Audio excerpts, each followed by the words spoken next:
Hello student, are के classes में आपका स्वागत है। मैं राकेश सर आ गया हूँ एक नई वीडियो के साथ। और इस वीडियो के अंदर हम क्लास 8th का ये चैप्टर देखेंगे। आपका एसएसटी का ये चैप्टर है और हिस्ट्री का ये ग्रामीण क्षेत्र पर शासन चलाना। और इससे पहले हम 2 चैप्टर देख चुके हैं, ठीक है। और ये सारे इंपॉर्टेंट नोट्स है। वैसे तो मैंने इन सब चैप्टरों की वीडियो बना रखी है, इंपॉर्टेंट नोट्स है, ये आपके एग्जाम के पॉइंट ऑफ व्यू से, ठीक है। और इसके हम क्या करें, इंपॉर्टेंट पॉइंट देखेंगे और कुछ इसके क्वेश्चन आंसर भी देखेंगे। देखो पहला क्या है, पहला ये कह रहा है 12 अगस्त 1765 को मुगल बादशाह ने ईस्ट इंडिया कंपनी को बंगाल का दीवान तैनात किया। बंगाल की दीवानी हाथ आ जाना अंग्रेजों के लिए निश्चय ही एक बड़ी घटना थी। यानी 12 अगस्त 1765 को ईस्ट इंडिया कंपनी को बंगाल का दीवान तैनात कर दिया गया था। दीवान के तौर पर कंपनी अपने नियंत्रण वाले भूभाग के आर्थिक मामलों की मुख्य शासक बन गई थी। यानी कहने का मतलब यह पूरी तरीके से उन पर नियंत्रण आ गया था। और 1865 से पहले कंपनी ब्रिटेन से सोने और चांदी का आयात किया करती थी और इन चीज़ों के बदले सामान खरीदती थी। अब बंगाल में इकट्ठा होने वाले पैसे से ही निर्यात के लिए चीज़ें खरीदी जा सकती थी, ठीक है। बंगाल की अर्थव्यवस्था एक गहरे संकट में फंसती जा रही थी। कारीगर गांव छोड़कर भाग रहे थे क्योंकि उन्हें बहुत कम वेतन मिल रहा था और कम कीमत पर अपनी चीज़ें कंपनी को जबरन बेचनी पड़ती थी। किसान अपना लगान नहीं चुका पा रहे थे, कारीगरों का उत्पादन गिर रहा था और खेती चौपट होने की दिशा में बढ़ रही थी। 1750 में पड़े अकाल ने बंगाल में 1 करोड़ लोगों की मौत की नींद सुला दिया। इस अकाल में लगभग 1/3 आबादी समाप्त हो गई थी। ये सोचो आप, बंगाल के अंदर किस तरीके से अकाल पड़ा था। अकाल आपको बताइए क्या होता है, सूखा पड़ जाना एक तरीके से, ठीक है, किसी प्रकार का प्रोडक्शन ना होना। बंगाल की अर्थव्यवस्था संकट में थी, इसलिए कंपनी ने स्थायी बंदोबस्त लागू किया था, मगर स्थायी बंदोबस्त ने भी समस्या पैदा कर दी। कंपनी के ऑफिसरों ने पाया कि अभी भी जमींदार जमीन में सुधार के लिए खर्चा नहीं कर रहे थे। असल में कंपनी ने जो राजस्व तय करा था वह इतना ज़्यादा था कि उसको चुकाने में जमींदारों को भारी परेशानी हो रही थी, ठीक है। स्थायी बंदोबस्त क्या था? स्थायी बंदोबस्त एक प्रकार की क्या फिक्स व्यवस्था थी, ठीक है, जिसको परमानेंट सेटलमेंट कहा जाता है, जो कि अंग्रेजों द्वारा लागू करी गई थी। इसमें क्या था, इसमें आप मतलब जमींदार क्या करेगा, किसानों से पैसा वसूल करेगा और एक लमसम अमाउंट अंग्रेजों को मिल जाएगा, ठीक है। और अगर जो कोई नहीं देगा तो उसकी संपत्ति को नीलाम कर देंगे अंग्रेज। जो जमींदार राजस्व चुकाने में विफल हुए थे उनकी जमींदारी छीन ली जाती थी और बहुत सारी जमींदारों को कंपनी बाकायदा नीलाम कर चुकी थी, ठीक है। तो इस तरीके कंपनी का अपना प्रॉफिट कमाती थी।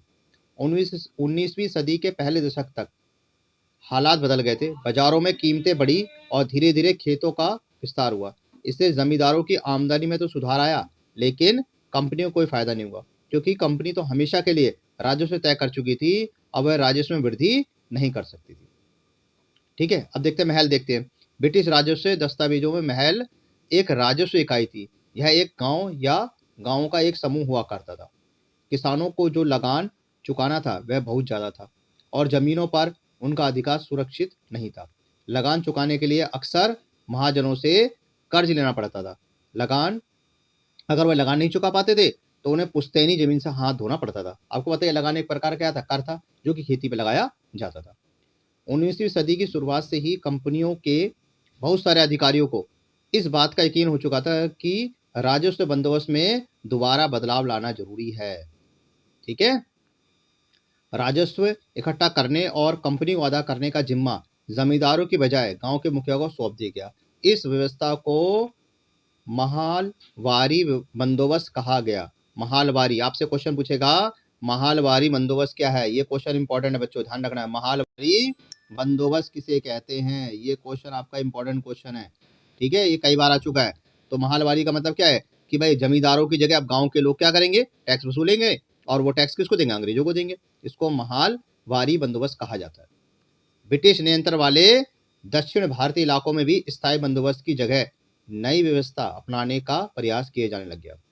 वहां जो नई व्यवस्था विकसित हुई उसे रियायतवाड़ी का नाम दिया गया, ठीक है। आपसे क्वेश्चन पूछेगा रियायतवाड़ी क्या है। रियायतवाड़ी का मतलब क्या है कि जमीनों के लगान में सुधार करना, ठीक है, और अंग्रेजों को अधिक मात्रा में क्या प्रॉफिट कमाना, ये रियायतवाड़ी व्यवस्था कहलाती है, ठीक है। तो ब्रिटिश लोग क्या चाहते थे, उनमें सुधार चाहते थे, वो चाहते थे उनको ज्यादा मात्रा में टैक्स प्राप्त हो। तो ब्रिटिश नियंत्रण वाले दक्षिण भारतीय इलाकों में जो स्थायी बंदोबस्त की जगह नई व्यवस्था लागू करेगी उसको क्या कहा गया, रैयतवाड़ी नाम दिया गया। रैयतवाड़ी व्यवस्था को ही मुनरो व्यवस्था भी कहा जाता है। आपसे क्वेश्चन पूछेगा मुनरो व्यवस्था क्या है, ठीक है, ध्यान रखना है, रैयतवाड़ी व्यवस्था को ही मुनरो व्यवस्था कहा गया है बच्चों। ये भी क्वेश्चन आपसे पूछ सकता है, ठीक है। अब देखो इंपॉर्टेंट क्वेश्चन जो आपके एग्जाम में आ सकते हैं, इन क्वेश्चनों को आप अच्छी तरह कर लेना। पहला क्वेश्चन क्या है, मुगल बादशाह ने ईस्ट इंडिया कंपनी को बंगाल का दीवान कब नियुक्त करा गया? तो बंगाल का दीवान जो है उन्होंने 12 अगस्त, ठीक है, 1765 को ईस्ट इंडिया कंपनी को बंगाल का दीवान नियुक्त कर दिया गया। अगला क्वेश्चन है, नील का पौधा मुख्य रूप से कहाँ पाया जाता था? देखो नील का पौधा मुख्य रूप से उष्णकटिबंधीय प्रदेशों में पाया जाता है, और नील जो है अधिक मात्रा में बिहार के अंदर लागू कराया गया था कि बिहार के जो किसान थे उनसे जबरदस्ती नील की खेती कराई जाती थी और उनसे अधिक मात्रा में क्या लिया जाता, टैक्स लिया जाता था, ठीक है। अगला क्वेश्चन है, किस अंग्रेज ने महालवारी व्यवस्था तैयार करी और उसे कब लागू करा गया? तो अंग्रेज का नाम था हॉल्स्ट मैकेंजी नामक अंग्रेज ने महालवारी व्यवस्था तैयार करी और इसे 1822 में लागू करा गया। नील की खेती कितने प्रकार की होती है? नील की खेती 2 प्रकार की होती है, एक होती है निज, दूसरी होती है रियायती, ठीक है। तो बच्चों ये वाला क्वेश्चन जो है ये आपका नील की खेती वाला ये क्वेश्चन पिछले साल आया है, इसको आप अच्छी तरह कर लो कि नील की खेती 2 प्रकार की होती है, एक होती है निज और दूसरी रियायती। स्थानीय बंदोबस्त की स्थापना किसने और कब और कहाँ करी?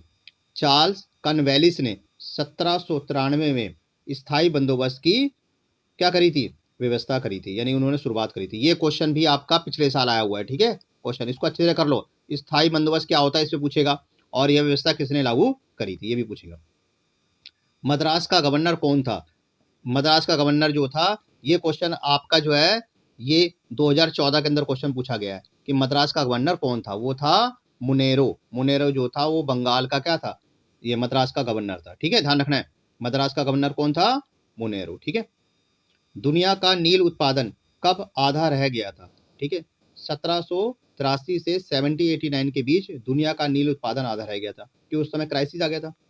अगला क्वेश्चन है, 1865 में पहले कंपनी ब्रिटेन से किस वस्तु का आयात करते थे? तो 1865 में पहले कंपनी ब्रिटेन से सोना और चांदी आयात किया करती थी, ठीक है, ध्यान रखना, ये क्वेश्चन भी इंपॉर्टेंट क्वेश्चन है। ब्रिटेन द्वारा आयात कब किया गया? 1788 में ब्रिटेन द्वारा आयात किया गया था। अगला क्वेश्चन है, रीड और मुनेरो जैसी जातियों की क्या तर्क था? इनका तर्क था कि उन्हें सीधे किसानों से ही बंदोबस्त करना चाहिए जो पीढ़ियों से जमीन पर खेती कर रहे थे। राजस्व अनुकूलन से पहले उनकी जमीनों का सावधानी पूर्वक और अलग से सर्वेक्षण कराना चाहिए। अगला क्वेश्चन है, किन्हीं 6 राज्यों में उगाई जाने वाली फसलों के नाम बताओ। देखो बंगाल में क्या उगता है, ध्यान रख लो, बंगाल के अंदर बेटा बंगाल में उगता है पटसन, ठीक है, ध्यान रखना है, पटसन उगता है। असम में क्या उगती है? चाय उगती है, ठीक है। उत्तर प्रदेश क्या है? गन्ने के लिए है। और पंजाब क्या है? पंजाब जो है वो गेहूं और चावल के लिए, ठीक है, ध्यान रखना है, पंजाब क्या है? गेहूं और चावल के लिए, ठीक है।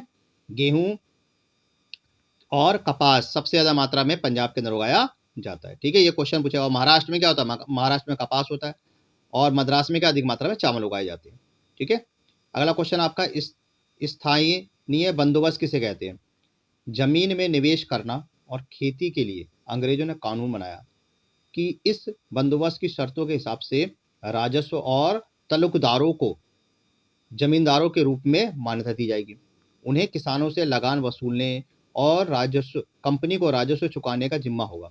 उनकी ओर से चुकाई जाने वाली स्थायी राशि स्थायी रूप से तय कर दी जाती, इसे स्थानीय बंदोबस्त कहा जाता था, ठीक है, ध्यान रखना है, स्थानीय बंदोबस्त। और तल्लुकदार कौन होते थे? तल्लुकदार वह पावरफुल क्या होते? किसान थे, ठीक है, जो जमींदारों के बीच में रहा करते थे, आम लोगों के बीच में रहा करते थे, पावरफुल थे, तो इनको जिम्मा दे दिया गया कि आप टैक्स वसूलोगे, ठीक है। तो ध्यान रखना है बच्चों, ये क्वेश्चन आपका मतलब पूरी तरीके से खत्म हो गए हैं, और आप अच्छी तरह कर लो।